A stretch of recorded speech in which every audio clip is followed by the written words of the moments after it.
In this next interview review session, you'll get a chance to explain the basics of spanning tree protocol technology.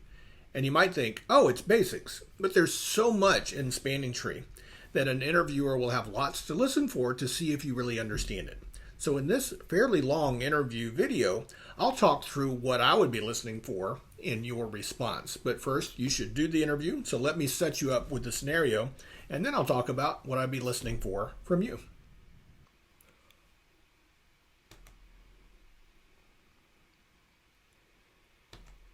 So let's take a look. We're going to use this fairly simple 4-switch topology. It's pretty typical of a campus LAN. We've got some endpoints down at the bottom. So what do I want you to do? I want you to determine the spanning tree protocol topology and why. All right. And in specific, I wanted you to focus on things that are in common between spanning tree and rapid spanning tree. We'll assume all default settings in this particular exercise. All ports that you see are up and they're working. They're running at their maximum speed. And your job, your actions are to figure out which switch is the root switch, figure out the root ports, figure out the different port states, and why each port forwards or not based on that information. All right, so as straightforward as I can make it with all default settings is what we're going for with this interview. There's still tons for you to figure out here. So there are some bits of information you'll need beyond just it's all default. And the main thing is the MAC address used on each switch. So you've got this table here, and it's nice simple MAC addresses to consider there as well. All right, so that's the data you need. You'll want to hit pause and look at that information, but a few bits of advice before you do that. These are the usual standard bits of advice that I give. When you answer, I want you to actually answer. So speak to yourself, talk to somebody else, talk to a loved one, talk to a friend, talk to a colleague, whomever. Or if you can't find anyone to listen to you talk out loud, write it down, post it on a forum. You're welcome to do screenshots from the video and post it online as long as you post a link back to this video. All right, so do that and focus on three main aspects. You want to be accurate in what you say. You want to use terminology as much as you can to practice that terminology. And you want it to be clear so that in a real interview that you wouldn't just go there and know the facts but not be able to explain it very well. All right, so it's great for review. It's time to hit pause and go do it if you haven't already. You've got 5 seconds to do that right now.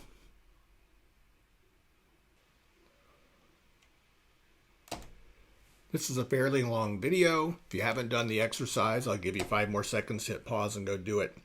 So pretend I'm a colleague and we're talking about the interview after you had it, or I'm the interviewer and I'm just telling you what I was looking for in the interview. But either perspective, you can think of it that way. So here's the deal. First off, let's talk about which switch is the root switch. It's easy to figure out, especially when we've given you the bridge ID information right there on the page. So the bridge ID is a 2-part value. It's priority and MAC address. The priority values all tie in this case because we use defaults. So it's really the lowest MAC address value. And as you see there, the lowest MAC address value is in the first row of the table, and that's for switch D1. So switch D1 is the root switch. And as an interviewer, I wouldn't expect you to make it any more complicated than that. That's all you need to know. If I was keeping score, I'd be looking for things like that the lowest bridge ID wins, and that often you think of it as 2-part logic. That's it. Not looking for much else. Now, we're going to keep D1 as root the whole rest of this video because it's the root, but there's lots more going on, right? So what are the default costs, right? I said all defaults, and all those links run gigabit speeds because their interface IDs begin with G, which means the fastest speed on that interface is gigabit, 1 gigabit. So it turns out the default cost is 4. So those orange 4s are meant to show the cost. Now, something that people sometimes forget to think about or mention is those ports connected to endpoints like the PCs. They also have a spanning tree protocol cost. So that's one thing I would listen out for as an interviewer as well. So my scorecard, do you remember what the default values are for all the speeds? Do you remember that it's based on the actual speed rather than the fastest speed? For instance, I might sneak in a questions like, hey, what if that PC down at the bottom right auto-negotiated to 100 meg? What's the cost then? If you say, oh, it's 4 still, then that would tell me you didn't happen to know that particular fact. All right, so that's another thing I would watch for. All right, what else? Now let's think about which port is switch A1's root port. And to do that, you need to think about what are the various possible root cost values over every path from switch A1 to the root. And in the related content video here at YouTube, I took the attitude of how can humans look at a topology diagram and do this rather than worrying about how a switch does it. All right. So, for instance, one thing I might ask, just for curiosity, is can you rule out some of these interfaces as mattering to that discussion? And it turns out the root switch, their interfaces don't matter to that calculation. The path, for instance, from switch A1 here to the root, say this direct path, the frame would go in this port here on switch D1, but it's the sum of all the costs on outgoing ports as a frame goes from a remote switch to the root switch that we're going to add up. All right, so those three ports values, their cost values are not going to matter. All right. Another thing, those interfaces down at the bottom that are connected to endpoints, there's no path down at the bottom of the drawing back to the root. There's no redundancy down there. There's no connectivity. So those don't matter. And then it turns out there are a couple more ports that don't matter, but that's kind of a side effect of our analysis, all right? So those are the only 5 ports whose cost values matter. Now, I don't expect anyone to start from that perspective, but what they will do is start from the perspective of what are the possible paths from this switch to the root, and what's the total cost of the outgoing side of the link, the outgoing interfaces in those paths. So let's walk through that together, and I'm going to remove some clutter even further to do that. So as an interviewer, I'd want to hear from you what ports matter as you walk through this discussion. So the most obvious and most direct path is this path that goes straight up from A1 to D1, and there's only one outgoing interface. Its cost is 4. So the total possible root cost over that path would be 4, and we'd note that with the outgoing interface of gig 101, and a shorthand, that's from A1 directly to D1. There's no other switches in between, and there's our root cost value that I already circled. So that's part of the analysis. Next up, though, there are 2 other paths to think about. There's this path that goes out gig 102 with cost 4, goes up here, and then goes out port gig 101 over to the root switch. So that's 4 plus 4, or 8, for the root cost over that path. So there's another one.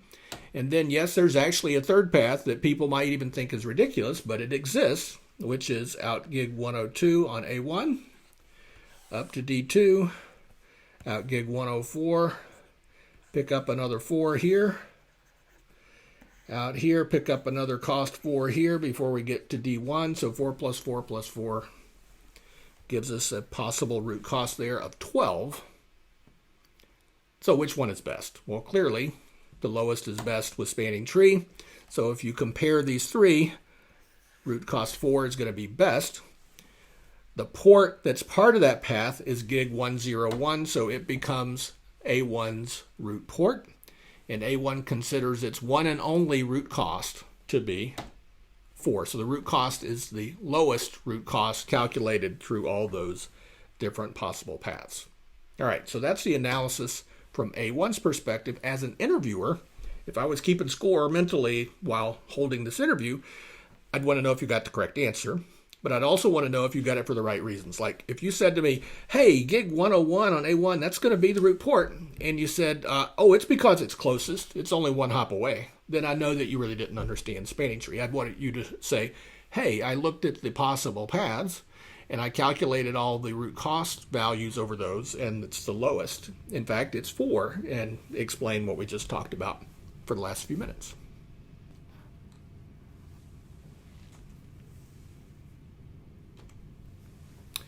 Now let's talk about the other 2 non-root switches. We'll start with switch A2. As usual, we can ignore the port costs on some of these because they're just not part of the outgoing ports in any of the paths from A2 to the root switch. So the endpoints don't matter, their port costs don't matter. And all of the ports on the root switch don't matter because they're never outgoing ports in any of those paths. And there are a few others that I can remove, but I don't expect you to be able to abstractly figure that out in an interview.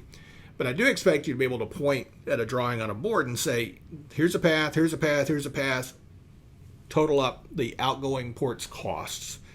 So I'm just going to use this backdrop to talk about it rather than break it down one by one. So we're thinking about switch A2 down here with its path to the root. So the direct path here, leaving this port gig 101, going here, that's going to be a cost of 4. The less direct path, it's going to go out 2 ports, both of which have a cost of 4, so that's going to give us a total of 8. And yes, there's an even longer path, and let me clean things up here for a second, that goes like this. You get a 4 here, you get a 4 here,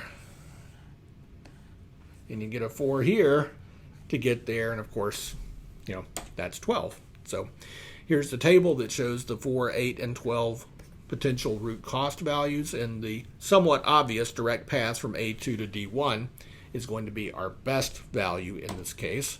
So that's going to be the port with the lowest root cost. That'll be the port that we decide to use. I say the switches decide to use as root port, and its root cost is 4. Now the other switch we haven't talked about is D2, the other non-root switch. So let's talk about D2 for a moment. Again, there are ports that don't matter. And if you just start with here are the 3 paths and ignore the other ports, that's fine. But just to get you used to the idea, you could ignore the ports connected to endpoints. You can ignore the ports connected to the root switch. They're never part of any of these paths. And there will be a few others that you'll end up being able to ignore. So with this backdrop, what do we have from D2's perspective? Well, we have the obvious direct path here, right? That's cost 4. We have this path where the frames would travel out 2 links of cost 4 for a total of 8. And you've got another that totals up to 8 going out this other path down through switch A2. So you end up with a 4, 8, and 8 tie for the 2 worst scores, if you will. But of course, the lowest root cost is 4. So what we end up with, again, is a root port on the link directly connected to the root switch, which is what your intuition would probably tell you anyway. And it's got a root cost of 4. Now, again, as an interviewer, here's what I'm looking for. Did you know the default cost values? Did you know it's based on the max or the actual speed rather than the maximum speed? Did you figure out which ports cost matter? A lot of times people want to add in the incoming ports costs and that kind of thing. Did you get the right answer, right? Did you make a mistake in your application of these ideas? That you didn't make the classic mistake of thinking it's the closest number of hops away, or automatically thinking, well, of course it's going to use as its root port the link directly connected to the root. And kind of as a bonus, I would say, did you think of that third long path? Well, it's still a path. You can configure spanning tree, honestly, in probably a stupid way, but you can get the port cost to work out to use that 3 hop away, if you will, path. So you do have to be aware that that kind of thing can happen. So summarizing where we are here, you've got the root switch on the upper left. That's D1. Everybody's got a root port that's on a link directly connected to the root switch, and they've all got a root cost of 4, nice and symmetric with all these default settings.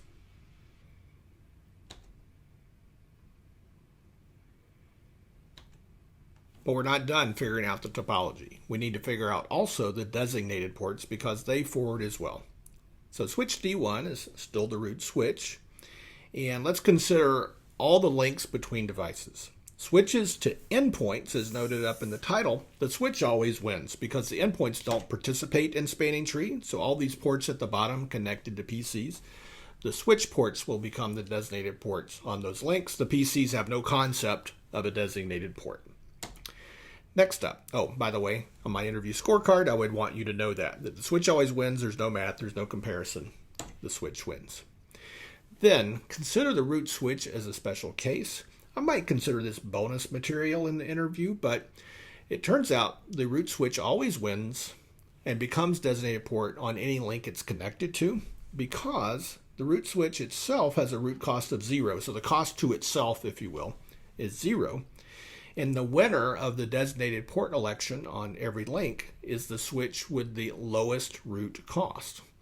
So root cost 0 versus any other root cost, of course, the root switch is going to win. So D1, the root switch, is going to win and become the designated port on all 3 of those interfaces you see up in the upper left-hand part of the diagram. So it's won on 3 of the links. I would think you need to know that. But the reasoning that the root switch has a root cost of 0, definitely I would expect you to know. Then you definitely need to be able to apply that idea and say, oh, the root switch wins versus this switch. It wins versus that one. It's got a lower root cost. The interesting case is when you've got 2 non-root switches, as mentioned up here in the title.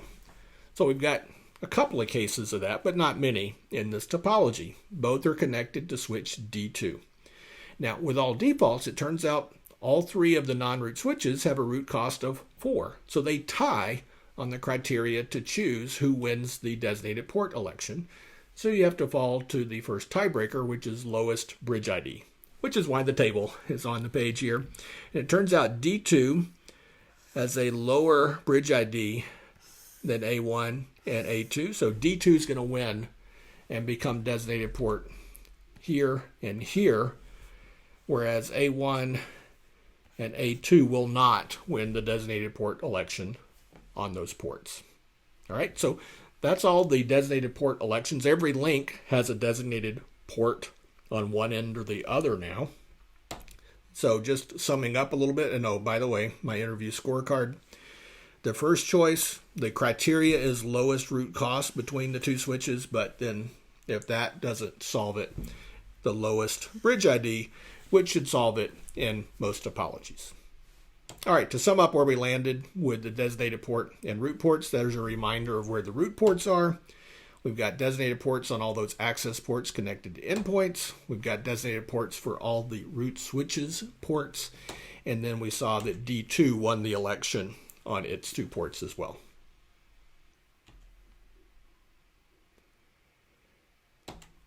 You're through the difficult part, right? Building the topology, once you figured out the root and the root ports and the root costs and the designated ports, is pretty easy. You'll notice here we've got all of the designated ports and root ports marked, and 2 ports don't have any of those roles, and those are the ones that block. Simple enough, right? So let's make an icon to show blocking state. That's a state, not a role. And the forwarding state, so those 2 ports that don't have some role, like root port or designated port, those land in a blocking state. So those switches don't forward frames out those ports or process received frames in those ports. Simple enough. And just to emphasize the point, the rest of the ports forward. So if I use my little green light icon there, all those other ports forward, including the ports connected to access links. All right, so if you were to do show commands on those bottom switches, they'd have a forwarding state even on those links connected down to the PCs. And every port would be working as normal except those 2 marked with the blocking icon. Now, when I'm scoring this as an interviewer, I'd want to make sure that the interviewee knew that, hey, all designated ports are going to forward, and switch connections to endpoints, they need to forward, so they need to be in a forwarding state. The ports that are blocking are the ones that were neither a DP nor an RP. And then finally, I'd watch for bonus points on a couple of things here. Links with an RP, they always have a DP on the other end, so that's kind of an interesting observation to make.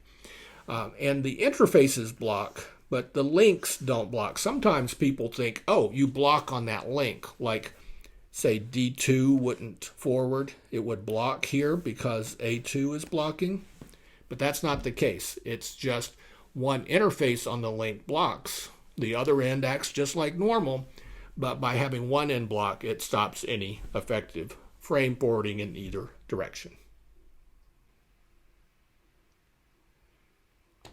Whew, that was a long interview question or related set of questions. Now let me just give you a follow-up question that in real life would be a very valid question, But if you've only worked through the material so far in order where I've talked about in sequence in this playlist, then you wouldn't know about it yet. It's the next thing you'll learn, which is what are some things that are unique to rapid spanning tree protocol. So the question would be, what are all the port roles and what are all the port states? All right. So you may have already learned some of these. So I would say if you want to hit pause and answer what you can, and then keep this in mind as you move on and read more in the book and watch more videos, that'd be great. So this is more of a setup for the next thing for you than it is I think you're going to be able to explain it all. But we'll treat it a little bit like the interview, just as a recap here and moving on to the next thing. So as always, I'll give you 5 seconds to pause if you want to go do it now.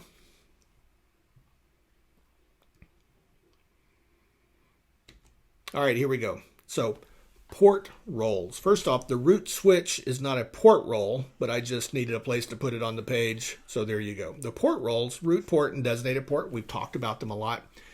Those are port roles in spanning tree and rapid spanning tree. So they're in both. These next two are unique to rapid spanning tree. Alternate port role is a replacement for a root port. Root port fails, the alternate port can take over for it. And backup port is a replacement for a designated port. It's a way to more rapidly converge when something breaks. So the name Rapid Spanning Tree Protocol, why is it rapid? Well, it converges more quickly. It fixes the spanning tree topology when something changes. All right, so watch out for those. This day and age, alternate ports are very common and very useful, and backup ports very rare because you need a hub in the mix to have those. As far as states go, spanning tree has forwarding and blocking. Interestingly, rapid spanning tree calls blocking discarding, although it means the same idea. And those are stable states in that you get there, the port gets there, and it stays there, and it might stay there for a year, that kind of thing, as long as nothing changes. There's a listening and learning interim state in spanning tree. Rapid spanning tree got rid of listening, and it just kept learning. Again, it's rapid, and they did some things to improve things, and they said, hey, we don't need listening. And then there's a disabled state, just as a bit of trivia. When the port is down, spanning tree called it disabled. Rapid spanning tree combined this state with the discarding state here. So watch out for that as you learn more about it. But if you'd already learned that, hopefully you came up with a lot of these port roles and these port states. Thanks for sticking with this long interview. Hopefully you found the review process useful and a great way to apply what you just learned. If you're new to the channel, please subscribe and click a bell. And as always, let me know what's on your mind with these things and what you'd like to see more of. Hey, thanks for hanging out. Talk to you later.